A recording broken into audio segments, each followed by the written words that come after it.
दोस्तों, मैंने एक नया YouTube चैनल चालू किया है अपने माध्यम से। उसके लिए आप सबको गुजारिश है कि आप सब्सक्राइब करें, शेयर करें और लाइक करें। आप लोगों का सहयोग से ही मैं ये काम कर पाऊँगा। भाई मोटिवेशन के लिए मुझे आप सभी का सहयोग चाहिए, तब YouTube आपको मोटिवेशन देता है। और रही बात खेती वाली की, खेती करना मेरी हॉबी है, मेरा पैशन है और वैसे मेरा बिजनेस भी कह सकते हैं। दोस्तों, अभी हम बात कर रहे थे ग्राउंड नट की, जैसे कि ऐसा है। अब बात करेंगे कॉटन सीड की। कॉटन सीड यानी कि कपास कैसे होता है। और हर एक चीज़, हर एक फसल पूरे 120 दिन की होती है, 100 से 120 दिन। ये कॉटन सीड जो आपको मैं दिखाने जा रहा हूँ, जैसे कि ऐसा होता है।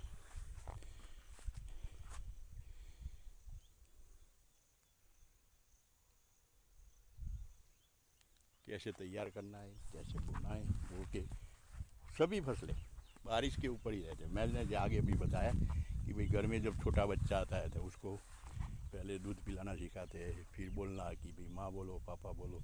वैसे ही ये क्रॉप यानी कि पाक को तैयार करने में ऐसे ही मावजत करनी पड़ती है, तब जाके तैयार होता है। ऐसा नहीं होता कि भाई चलो बियारण लाए, ज़मीन में बो दिया और तैयार हो गया, ऐसा नहीं। सभी को फसल होती है, उसे मावजत जैसे छोटे बच्चे आगे बताया तैयार करनी पड़ती है, वैसे ही इसे भी ट्रीटमेंट देनी पड़ती है, तब जाके 4 महीने में तैयार होती है, यानी कि 120 दिन में तैयार होता है। आपने लगा दिया कि चलो भाई खेती करता है, बियारण लाए, ज़मीन में बो दिया, पाक तैयार, नहीं, ऐसा नहीं होता।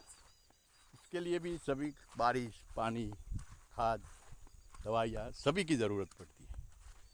यही एक रीज़न रहता है। और जब जब तैयार होके अपने घर तक या अपने गोडाउन तक नहीं आता, तब तक उसको सही ढंग से नहीं कह सकते कि भाई मेरा पाक तैयार हुआ है, मुझे इतना ऐसा नहीं होता है। तैयार होके भी कभी कभी पाक बिगड़ जाता है, जैसे कोई कुदरती आफत आती है या ज़्यादा बारिश पड़ती है, ज़्यादा पवन आता है, तो उसमें भी इसको दिक्कत होती है कि भाई ये तैयार हुआ, ये हुआ, वो हुआ, ऐसा नहीं। तो इसलिए अभी अभी शुरू में नई नई चैनल है, कोई गलती हो तो माफ़ करना, बोलने में भी दिक्कत थोड़ी रहेगी। पैदल चल के आपको बनाने जा रहा हूँ मैं वीडियो, तो ये छोटा सा वीडियो है, ज़्यादा तो नहीं बताऊँगा, और दूसरा बनाऊँगा तब आपको बताऊँगा। शेयर करना, लाइक करना और सब्सक्राइब करना, और अपने दोस्तों को भी लाइक कराना, सब्सक्राइब कराना और शेयर कराना। गांव का आम इंसान हूँ, जो ज़्यादा पढ़ा लिखा भी नहीं हूँ, इसीलिए खेती बाड़ी मेरी हॉबी रही। थोड़ा भी और अलग अलग बिजनेस कर लेते हैं कि भाई ये करो, वो करो, वो बराबर है।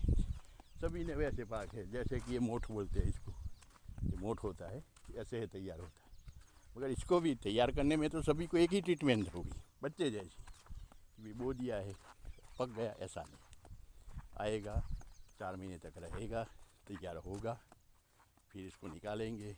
सभी सिस्टम में बारी बारी दिखाऊंगा, कैसे तैयार होता है, कैसे निकलता है, कैसे घर जाता है, कैसे मार्केट में जाता है।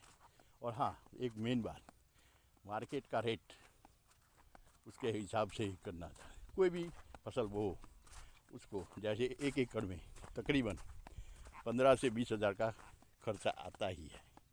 कोई भी फसल जैसी है, थोड़ी बहुत इसमें कम ज़्यादा रहती होगी, किसी में 8 हज़ार, किसी में 10 हज़ार। कोई बड़ी फसल हो जैसे आलू है, प्याज है, उसमें ज़्यादा कॉस्ट पहुँचती है, उसके हिसाब से उसका प्रोडक्शन भी ज़्यादा मिलता है। मगर जैसे ये है तो ये कोई भी ज़्यादा नहीं होता, 1 एकड़ में बहुत ज़्यादा हो तो 10 से 12, 20 किलो के हिसाब से 12 मन होता है, ऐसा होता है। जैसे 12 क्विंटल का कि 13 क्विंटल का, ऐसा। और दोस्तों, आगे का दूसरा वीडियो बनाऊंगा, तब तक के लिए शुभ रात्रि। दोस्तों, बाद दूसरा पार्ट शुरू करते हैं। सभी को राम राम, सलाम, नमस्ते, सत श्री अकाल, और सबको शुभ सवार।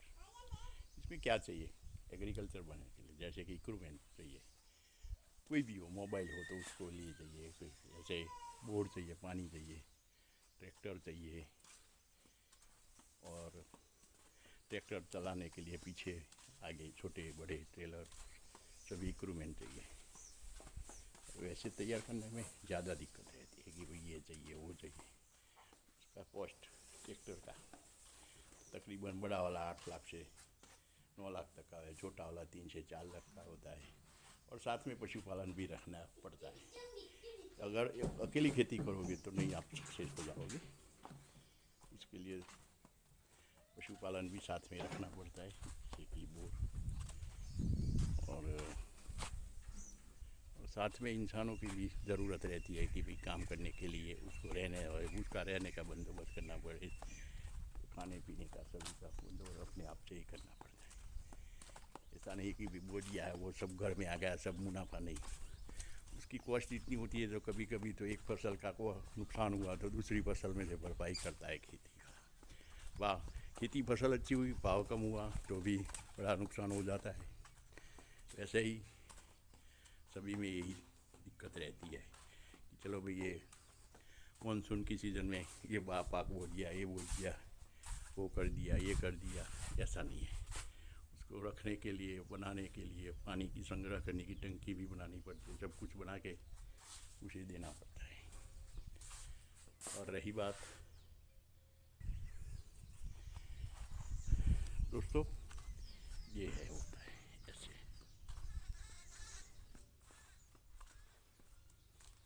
ऐसे बनाना पड़ता है, बोर चाहिए, पानी के लिए टंकी चाहिए, टंकी में स्टॉक बनाओ, फिर 2 दिन 3 दिन तक बढ़ता है, फिर उसको परचेज करो खेती में कि भाई ये पाक में पानी डालना है, इसमें डालना है।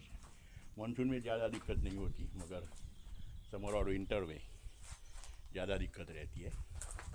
पानी की किल्लत तो सभी पूरे देश में रहती है कि भाई ये गांव में है, ये गांव में कम है, ज़्यादा हमारे यहाँ कम पानी रहता है। तो ऐसे ऐसे 3-4 बोर बनाने पड़ते हैं, तब जाके कोई ढंग से 5 एकड़ या 6 एकड़ विंटर या समर में कर सकता है, उससे ज़्यादा नहीं कर सकते।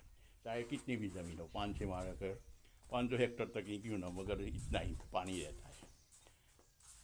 मानसून में सभी पूरी फसल मिलती है, पर वो बारिश के ऊपर आधार रहते थे, ऊपर वाले के हाथ में रहता है कि भाई ये देना है, वो देना है। इतनी बारिश, ज़्यादा बारिश हो तो भी फेल हो जाएगी, कम होगी तो भी फेल हो जाएगा। और रही बात इंसानों की, तो काम के हिसाब से उसे पैसा देना पड़ता है। तकरीबन मैंने बताया कि भाई 15 से 20 हज़ार का खर्चा रहता है 1 एकड़ में। उसमें सभी काम इक्विपमेंट का, अपना डीजल, ट्रैक्टर, लोन का ब्याज, बैंक का ब्याज, सब कुछ आ जाता है उसे। ऐसे ऐसे तैयार करना। दोस्तों, ये वीडियो 2-3 मिनट के ही रहेंगे अभी शुरू में, तो फिर बाद में जैसे जैसे मोटिवेशन होता रहेगा वैसे वैसे लंबा होता जाएगा। आपको भी और यूट्यूब भी मुझे सहयोग दिया, तो आप सबको मेरी बहुत बहुत विनती है कि आप उसे शेयर करना, सब्सक्राइब करना और लाइक करना। जैसे पशुपालन रहता है तो ये ऐसे रखनी पड़ती है कि भाई इसके हिसाब से भी कुछ आवक हो जाए। इसका खाद भी ज़मीन के लिए ज़रूरी रहता है कि भाई पशु होगा तो खाद आएगा, नहीं तो बाजार से और परचेज करने के लिए ख़रीदना पड़ता है, ऐसा कुछ होता है। तो दोस्तों, यहाँ तक का ये वीडियो था। आप सभी को सुबह सुबह का राम राम, और नई वीडियो में और नया लेके मैं आऊँगा। तब तक के लिए राम राम।